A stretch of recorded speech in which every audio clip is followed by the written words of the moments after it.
Bueno, buenos días y tempranos días. Después de unos días de fiesta, claro, sabíamos que hoy era miércoles y parece lunes, pero bueno, aquí estamos al pie del cañón.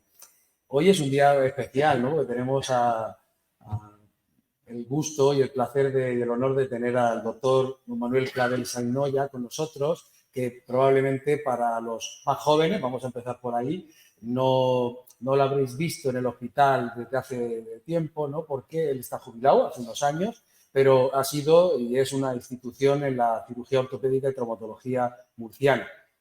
Murciana, y yo creo que se queda corto, ¿no? Nacional, por supuesto, desde siempre.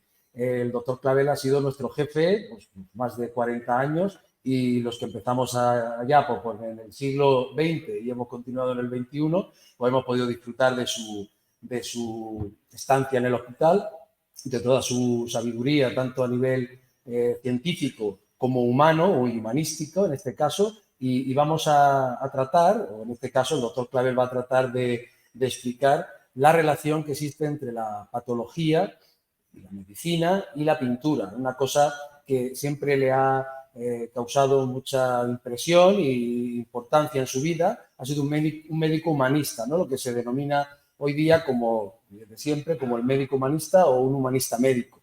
Una persona en la que puede realizar el acto médico, pero siempre engalanado o reforzado con la cultura del saber de siempre, que esto le ha hecho siempre ser mejor médico.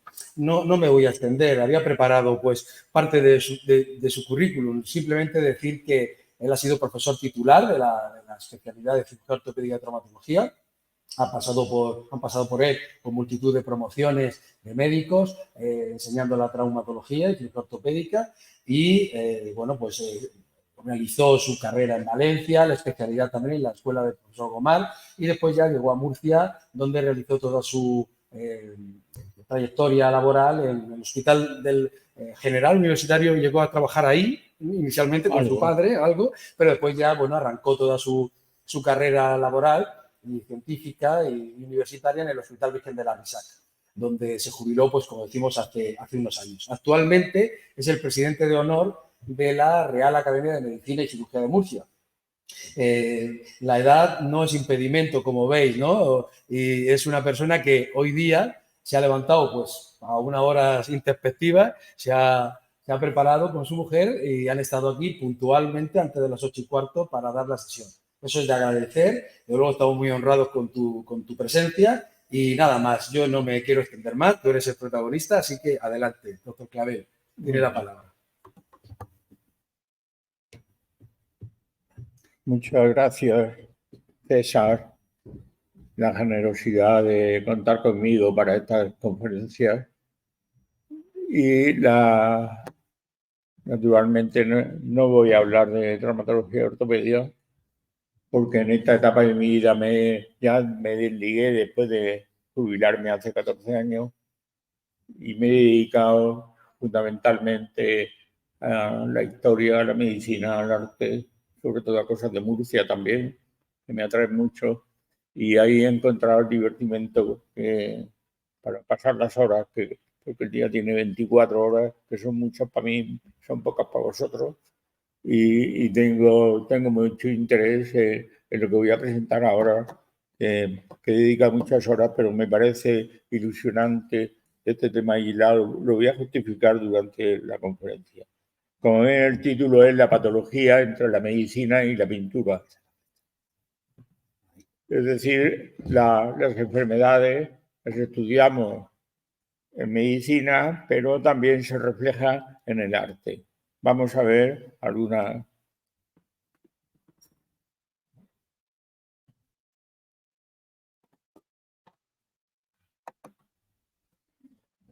Antes de la era moderna de la medicina, el diagnóstico no formaba parte del lenguaje médico.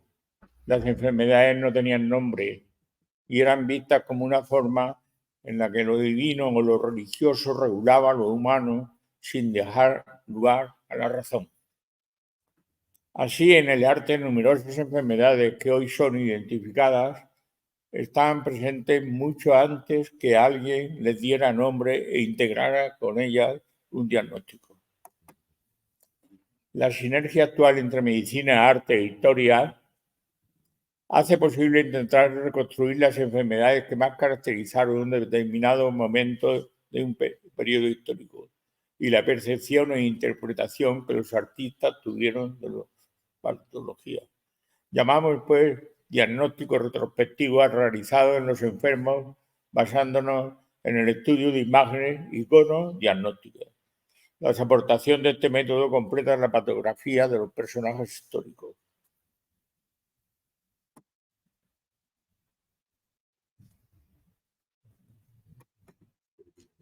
Los síntomas no sugieren un diagnóstico de una enfermedad. Es sospechoso de que vaya a aparecer una enfermedad. Y así tenemos, por ejemplo, aquí ejemplos de cervicalgia, oralgialgia y lumbalgia, que solamente estas imágenes no dan un diagnóstico aventura o permiten empezar el camino del diagnóstico de las enfermedades. El iconodiagnóstico es la visión del médico en el arte en busca de una enfermedad. Entonces, esto es en el año 2019, un profesor de patología italiano, los complementos de diagnóstico, clínica y documentos históricos. Y así hizo, mezclando la información que proporcionaba estos tres parámetros, pues se podía pensar en el diagnóstico de cierto a que fuera completamente imposible.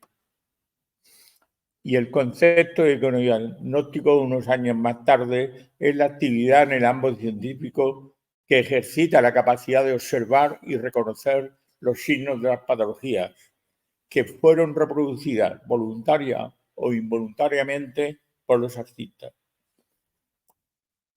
Estas imágenes incluyen todas aquellas enfermedades fenotípicas que se pueden identificar visualmente por los signos, expresión facial o taras que aquejan al enfermo.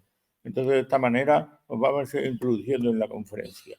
Entonces, nosotros definimos como fenotípicos, se constituyen los rasgos o signos observables de un individuo, tales como la altura, taras físicas, expresión facial, el color de la piel y los ojos. Puede definirse como el conjunto de características visibles de un organismo que son resultado de la expresión de sus genes y de la interacción con el medio ambiente que lo rodea o una combinación de ambas. Por ejemplo, en esta pintura quizás sea una de las primeras y casi exclusivas que hacen referencia a una posible cardiopatía congénita en el niño, que lleva a la madre, a San Lucas, el evangelista que era médico, que muestra un abdomen abultado, posiblemente por ascitis o derrame peritoneal, como consecuencia de la posible insuficiencia cardíaca que provoca la malformación, además de la intensa cianosis. Y como hemos dicho anteriormente, hay que destacar que este cuadro fue pintado 250 años antes de que la medicina diagnosticara oficialmente las cardiopatías congénitas.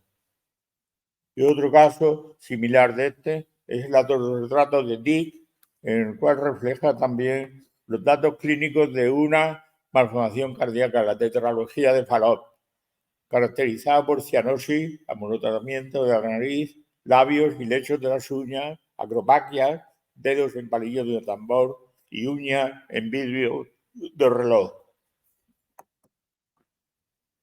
La anterior, bueno, la anterior, por favor. Anterior, el síndrome de Down. ¿Por qué se ha quedado ahí? Sí, antes. La anterior, ¿no? No. Síndrome de Down. El síndrome de Down, ya hemos visto que decíamos al principio que hay enfermedades que fueron pintadas sin ningún diagnóstico porque la enfermedad todavía no estaba descrita.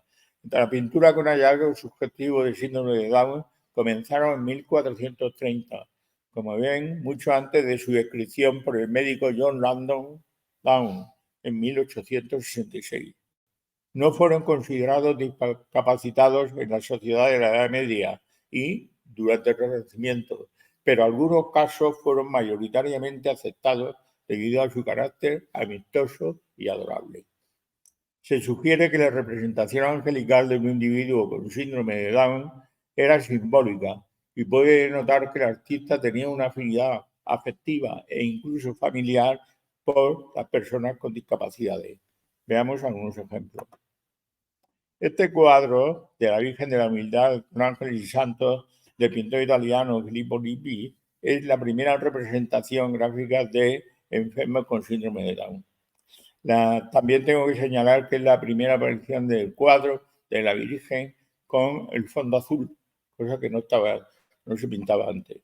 Y se ve como alrededor del cuello de la Virgen, derecha e izquierda, hay 3 personajes que son sugestivos de síndrome de Down. Claro, el pintor, ¿por qué los pintó? Los pintó porque Lippi se crió en un orfanato donde convivió con niños con síndrome de Down. Y ahí los había visto, pero no pintaban enfermos, pintaban los niños que tenían por alrededor.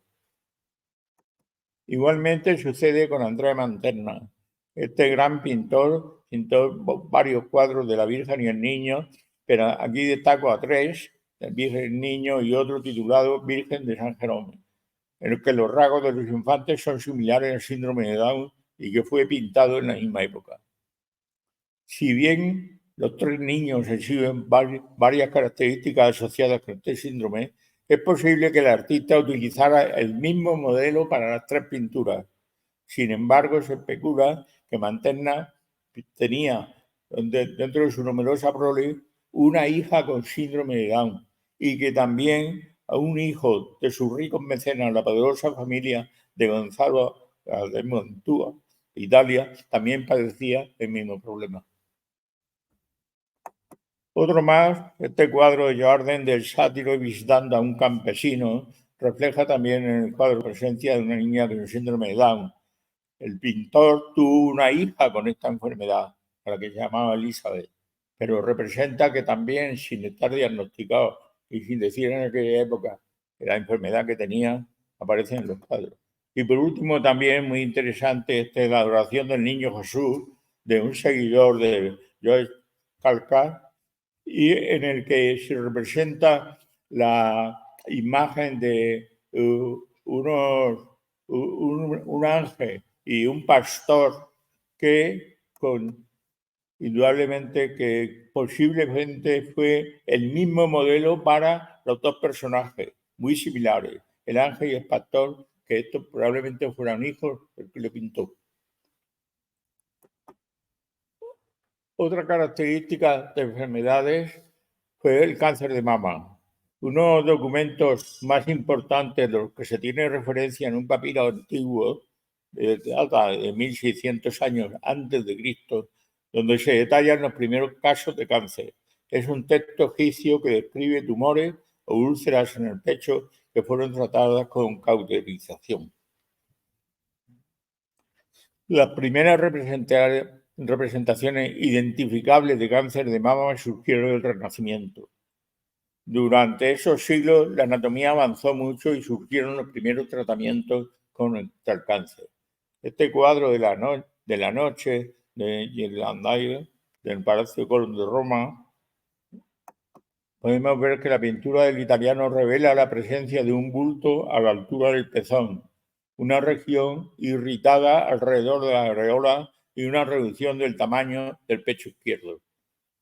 Hubo muchas manifestaciones que se catalogaron como cáncer de mama y que realmente no lo fueron, porque el intento de diagnosticar el cáncer de mama a partir de pinturas clásicas no es nuevo, pero está plagado de dificultades. Una publicación en el año 2003 en Lancet dice que la pintura es una idealización de la forma femenina.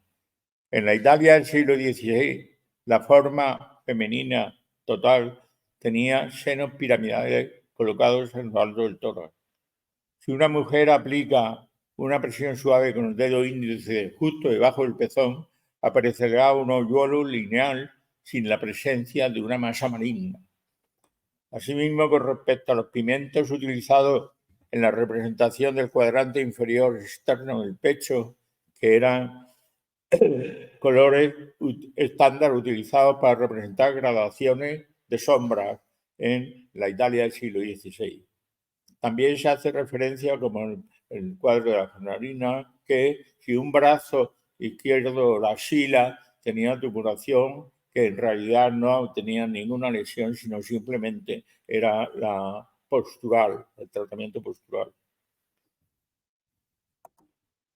Pero sin embargo, en este otro cuadro, debes saber en el baño, este detalle de la pintura, el profesor italiano Zamboni, cirujano vascular, en una publicación en el Journal of Thrombosis Hemostasis, dice que Rembrandt hubiera podido representar la tromboflebitis de una vena superficial en la mama, una condición que fue descrita por Henry Mondor en 1939.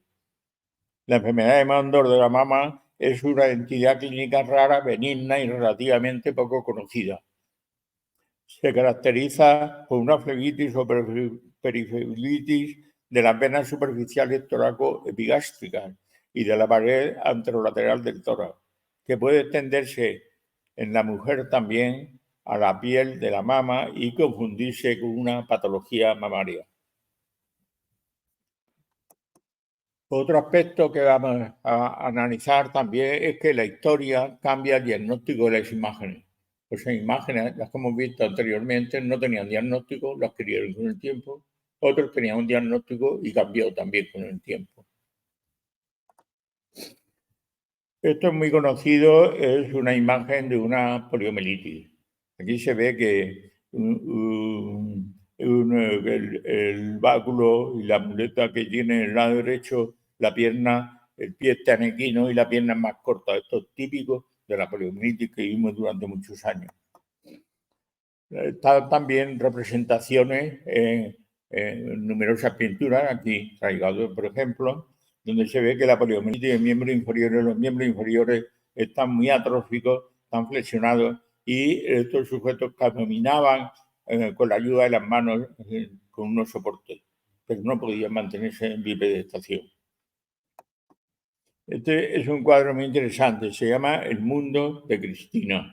Aquí se ve una mujer que avanza por un prado verde muy amplio, está sola, va caminando, arrastrándose, y la hace 123 años más tarde, de 21, Matt Patterson, profesor de neurología, pediatría y genética de la clínica Mayo, dijo que hay muchas razones por las que el diagnóstico de poliomielitis no encaja. En primer lugar, la poliomielitis se propaga por un virus.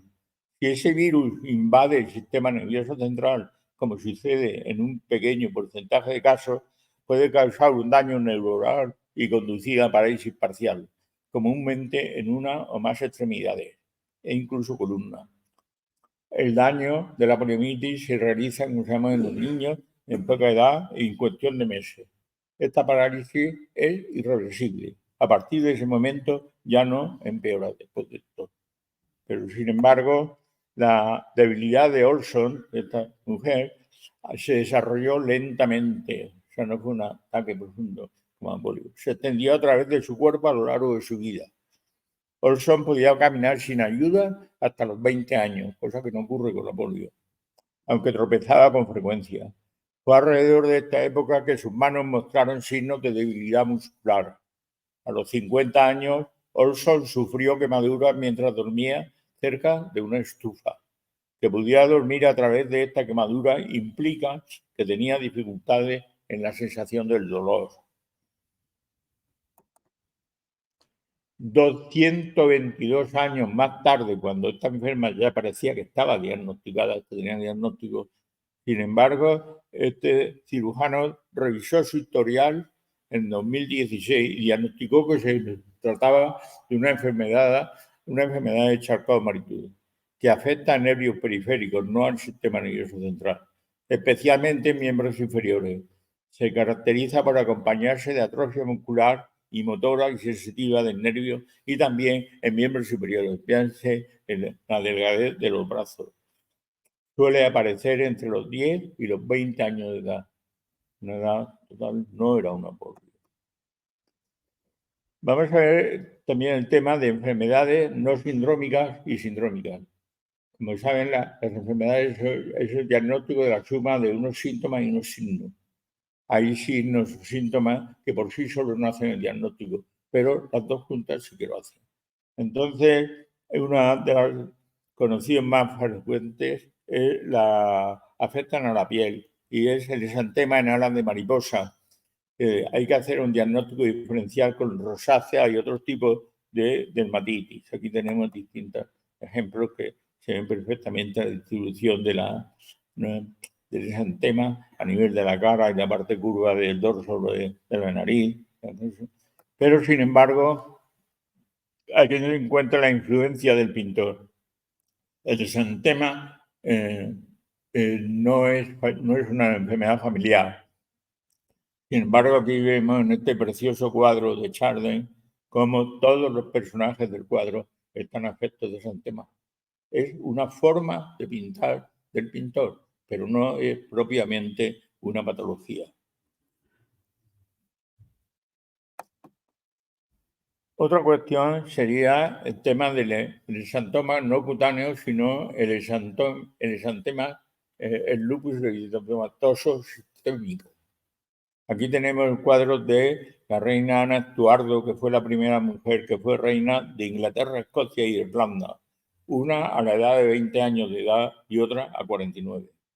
En ambas se nota que tiene el exantema facial en la cara, pero las enfermedades sindrómicas es el más común de los lupuses, las enfermedades autoinmunitarias más prevalentes. Es una enfermedad crónica de que el sistema inmunitario del paciente afecta al sistema, ataca diferentes órganos y tejidos. Puede afectar a la piel, articulaciones, riñones, pulmones, etc. La mayoría de los casos presenta un cuadro clínico leve o moderado. Sin embargo, puede presentarse o desarrollarse con un compromiso grave de órganos vitales. Como sabemos, los órganos y tejidos no se ven en los cuadros. Solo con el paso de los años se hacen patentes los cambios fenotípicos en caso que hubiera. De manera que aquí vemos que la reina Ana hay bastante información documental y gráfica. Resumen de los comentarios de sus biógrafos. Fue una princesa hermosa y femenina, de mala salud, probablemente con una enfermedad autoinmune y algún tipo de artritis. Pese a ello, ejerció un poder político considerable, protagonizó una época de grandes avances artísticos, literarios, económicos y políticos. De 18 partos, uno de ellos gemelar, 16 fueron abortos o muertos al nacer. 2 fallecieron hacia los 2 años y el más longevo vivía hasta la edad de los 11. En mujeres embarazadas, el lupus eritematoso sistémico se asocia al síndrome antifosfolípido que puede provocar abortos recurrentes, espontáneos y muerte fatal. Aquí vemos cómo ha evolucionado a través de la pintura otros cuadros de cuando tenía 29 años, de cuando se hace fenotípicamente visible la enfermedad que era sistémica y no era localizada. La influencia del artista. Los artistas, como hemos visto en el caso del eritema facial familiar, tienen una manera de pintar y suelen estar así en todos los cuadros. Por ejemplo, en homenaje a Greco se recogieron una serie de pinturas donde se observa la sinoptosis entre tercer y cuarto dedo de las manos, sea quien fuere el protagonista.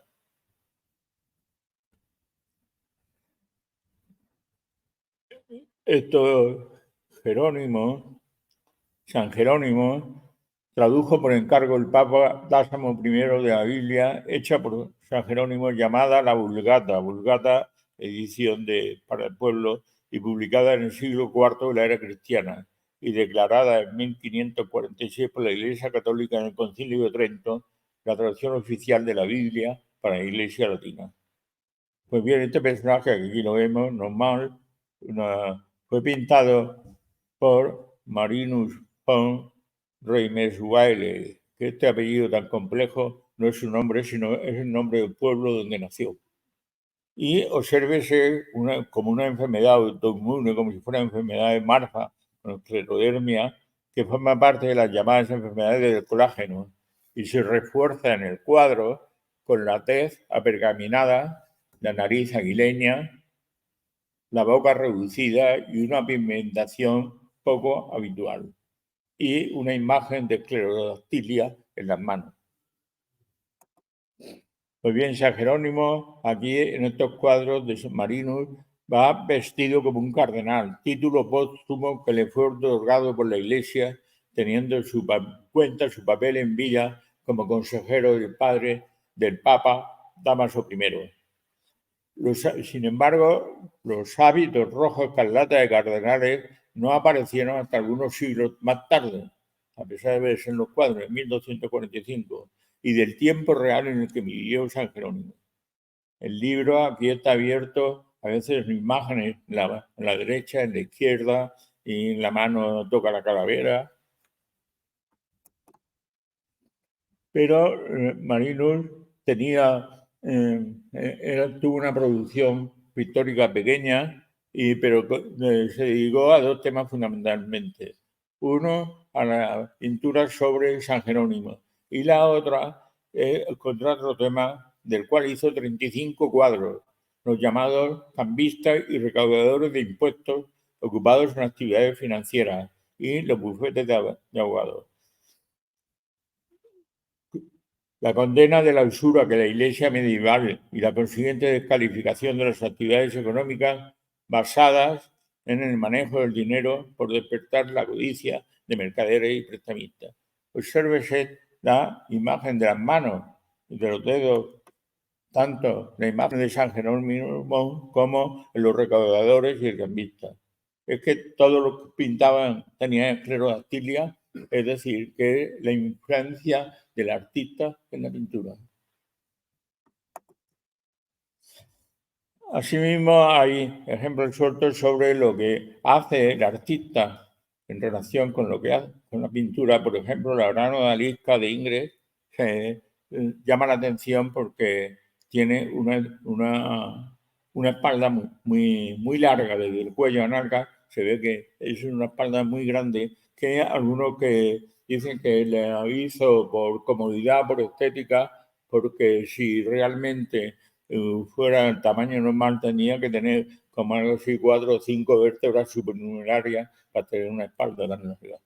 Si lo comparamos con la Venus del espejo de Velázquez, se ve la diferencia de longitud de la espalda entre los dos cuadros.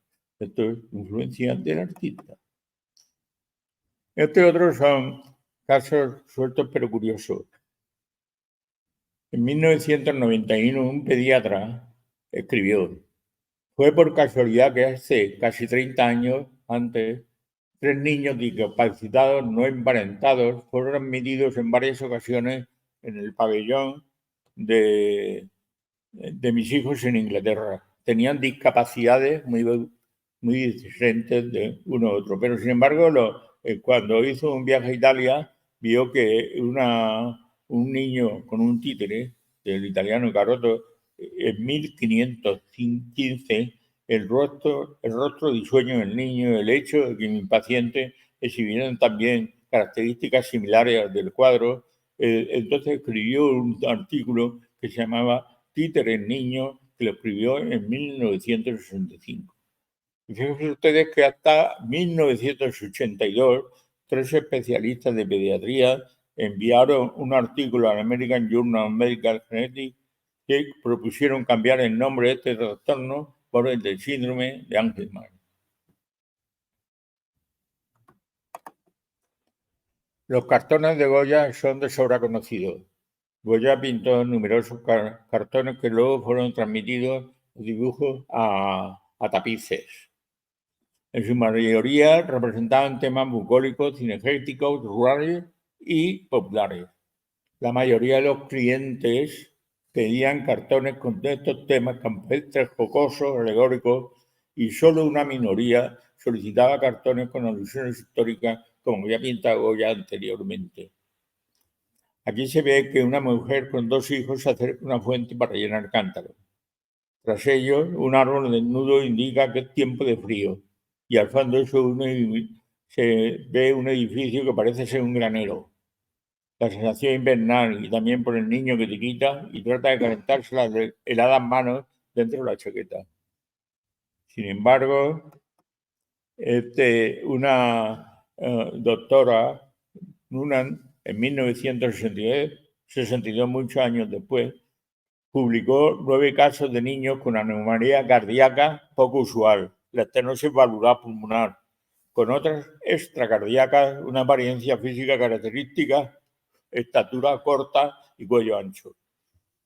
En este niño del cartón de Goya, cara triangular del pequeño distinguió fisuras palpebrales antimongoloides que dan la impresión de tristeza, la boca pequeña con las comisuras hacia abajo, las regiones malares aplanadas, los codos mucho más altos que la cintura y la apariencia de que los hombros estaban más altos o el cuello era más corto. También en otro de los cartones de Goya está el cartón de Goya. Hizo primero el cartón, que era la prueba pequeña, donde hizo un dibujo que calificó, tituló como Albañil borracho. Esto, sin embargo, lo tuvo que cambiar, porque cuando lo pasaron a los tapices, lo llamó Albañil herido, que puede ser una alegoría del decreto de Carlos III que había publicado protegiendo a los artesanos que resultaron dañados. Fíjense ustedes en el albañil borracho la cara de risa de los que portan al lesionado, a los cuales les ha cambiado el gesto definitivamente cuando tuvo que pasarlo a tapices.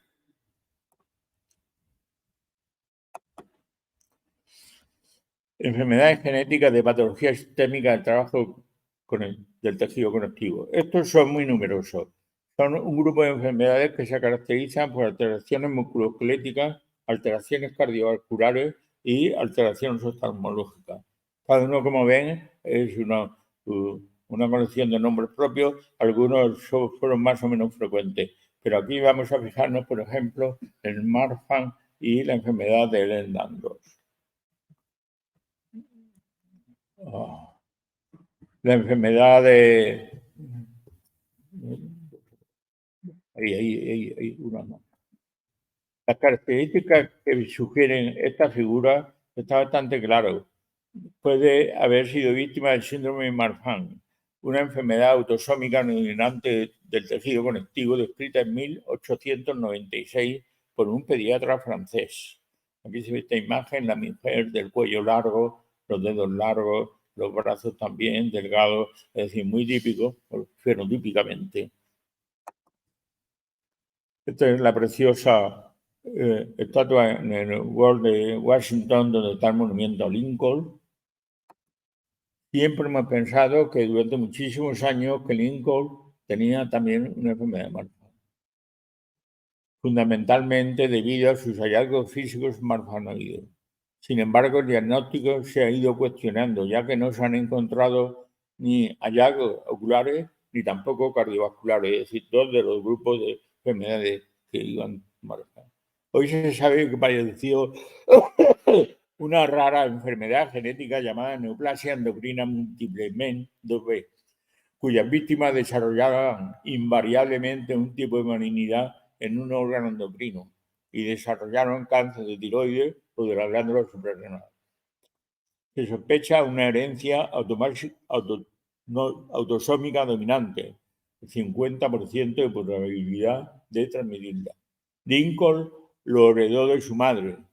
Lincoln tuvo 4 hijos. En 3 de ellos se puede sospechar la enfermedad de acuerdo con el aspecto físico. Todos eran altos y el mayor tenía un aspecto facial similar. Sin embargo, fallecieron a los 3, 11 y 18 años. El hijo de Lincoln con aspectos no marfanoides vivió hasta los 82.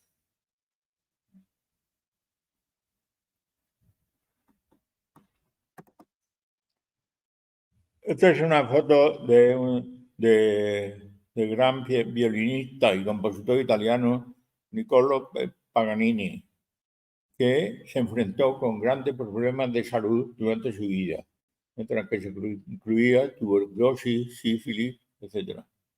Aunque no existe un diagnóstico médico definitivo, se ha especulado que podría haber estado afectado por el síndrome de Marfan o el síndrome de Ehlers-Danlos, que se caracteriza por la elasticidad articular y de la piel.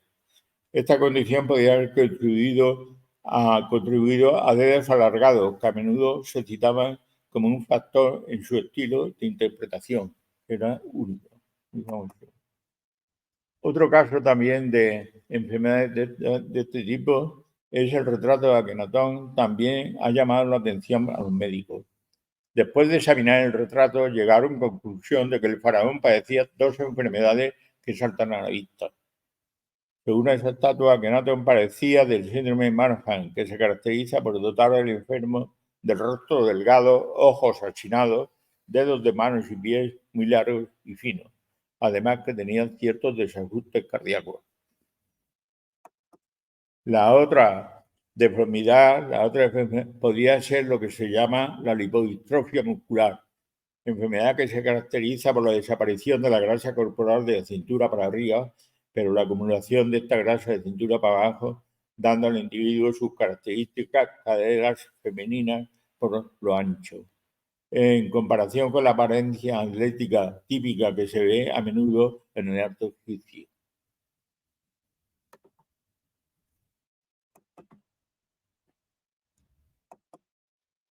Tallas bajas. Esto hay recogido en multitud de obras en la literatura. Lo que quería resaltar es que para que el nacimiento de la teratología no apareció hasta el año 1834. Estos son unos dibujos y fotos de enfermos con focomelia, en los cuales los miembros prácticamente casi han desaparecido, pero sí se encuentran, se ve en ellos las manos y los pies. En este cuadro puede verse que las alteraciones de enfermedades y proporciones de los miembros en raquis y tórax, que es importante para hacer el diagnóstico muchas veces del tipo de etiquetar las tallas bajas, son muy difíciles debido a que los personajes se pintan vestidos. Las tallas bajas se valoran si se pintan con personas normales junto a ellos o junto a animales. Y así, por ejemplo, vemos como en estos dos cuadros de Fernando II y la infanta Clara Eugenia, que están como protectores de sus enanos, y entonces realmente esto destaca la talla baja de estos pequeños. O bien junto a animales, aquí en uno junto a una cigüeña, en otro junto a un perro, donde destaca también la baja estatura de los personajes del cuadro. También hemos dicho al principio que muchas veces cuando se ve un cuadro, uno sospecha que puede estar delante de un diagnóstico de una malformación. Hay que hacer no solamente la sintomatología, la exploración clínica, sino también si hay algún documento que refuerce el diagnóstico. Y este es el caso, por ejemplo, de un cuadro de una señora con sus hijos, una señora muy importante, y que durante muchos años ha pensado que el niño que está sobre su hombro izquierdo parecía una enfermedad de Down. Al ser un retrato familiar, este retrato, la vida de la familia se puede seguir en el tiempo, de ver cómo ha evolucionado cada uno de ellos. Y entonces, este niño, efectivamente, no tuvo un síndrome de Down. Su padre fue un almirante de la flota inglesa de John James, el cual fue famoso también, como se puede ver, y llegó a los 81 años de vida. Luego no era un síndrome de Down, por mucho se hubiera escrito durante muchos años que lo padecía. Se cuenta que el padre fue quien trasladó a Napoleón a la isla de Santa Elena, donde murió Napoleón.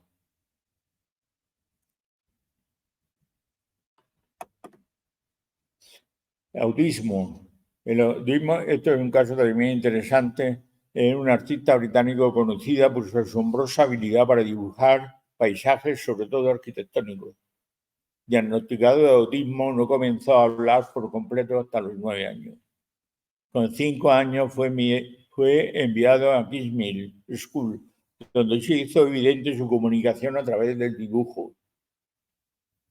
Pues no habló hasta que un día sus maestros le quitaron sus utensilios de dibujo y pronunció sus primeras palabras: papel y lápiz. Este hombre dibujó la ciudad de Nueva York a todo detalle en un cuadro de 6 metros después de observarla solo durante 20 minutos desde el aire. El cuadro fue elaborado de memoria y en eso observan detalles sobre cada edificio en baja escala, después de solo 3 días de trabajo. Complejidad diagnóstica. Vemos un tríptico sobre el juicio final. Ahí en el ala derecha se ve la asistencia a algunos enfermos con deformidades, vendajes. Y esto mismo se observa con San Pedro curando a un paralítico en un tapiz de Rafael. En las figuras centrales, en ambos cuadros se ve la similitud facial de ambos ejemplos. La nariz, la barbilla, el gesto, en fin, son muy similares. Entonces se planteaba el diagnóstico de estos enfermos. Nosotros estos enfermos no los vemos en clínica, quizá porque estos mueren más jóvenes, son enfermedades que ya no aparecen. Por ejemplo, la lepra ya no aparece en cuadros de lepra, y antes hubo mucho. Y entonces discutíamos el tema sobre si los enfermos padecían una enfermedad secundaria a lepra o si se trataba de una artrogriposis. El fenotipo de la artrogriposis es el puente nasal deprimido, hidronactia, piel fina, atrofia muscular, nódulos articulares, codos sin extensión, flexión de muñeca, garra de dedos y rodillas flexionadas a 90 grados. ¿Pero qué estaba a favor del leproso? Lo que tenía campanilla, tenía cantimplora, la túnica roja, la escudilla y también la muleta. La artrogriposis se define como una enfermedad congénita en miembros inferiores y superiores. Afectados están en extensión, son rígidos, no tienen movilidad, rotación interna en las manos cerradas, codo de extensión, flexión, desviación cubital de la muñeca, etc. Y la flexión de articulaciones metacarpofalángicas interfalángicas. Entonces, dos consideraciones son ciertas. Algunas deformidades son muy exageradas y son difíciles de etiquetar y corresponden a anomalías congénitas no tratadas que actualmente no vemos en clínica o que han fallecido. La lepra no es una enfermedad congénita, es una enfermedad adquirida de origen bacteriano. Y aquí viene lo interesante. Piensa usted de una artrogriposis múltiple congénita que la actitud de las piernas y los brazos de este feto recuerdan claramente la imagen anterior. Puede ser resultado de un déficit neurológico, de alteraciones neuromusculares, de anomalías de tejido conectivo, de heridas amnióticas o anomalías posicionales fetales. Sin embargo, también vemos la importancia de la bibliografía. En esta tesis doctoral dirigida por el profesor González Prat en 1918. Y es muy curioso porque dice, es difícil saber si realmente eran leprosos todos los que se encontraban en las casas, los lazaretos. Tampoco faltaban simuladores que presentaban como leprosos para vivir en ultranza, hacer pasar por leprosos a algunos de su familia para secuestrarle y apoderarse de sus bienes. Cualquier pillo podía conseguir la ropa, la escudilla y la campanilla o barraca de un leproso. Así que pienso que la respuesta sería, este es un afecto de artrogriposis múltiple congénita disfrazado de leproso. Y siguen las dudas, podríamos hacer todavía muchas más.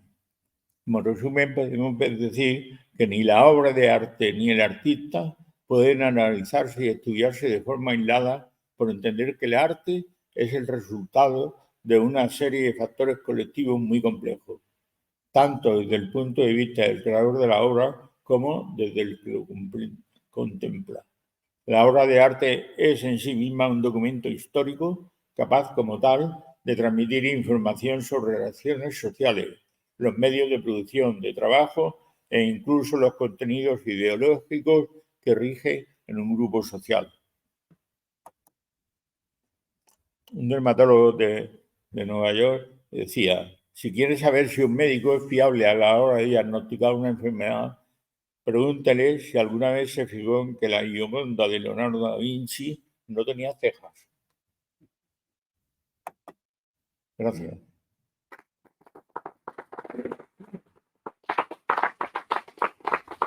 Y aquí, esto hasta mañana tarde, en el Museo Arqueológico, va a ser la recepción como académico correspondiente del doctor César Salcedo Cánovas, y que va a hablar sobre regeneración tisular mediante ortogénesis y distracción. Espero verlo esta mañana. Y muchas gracias.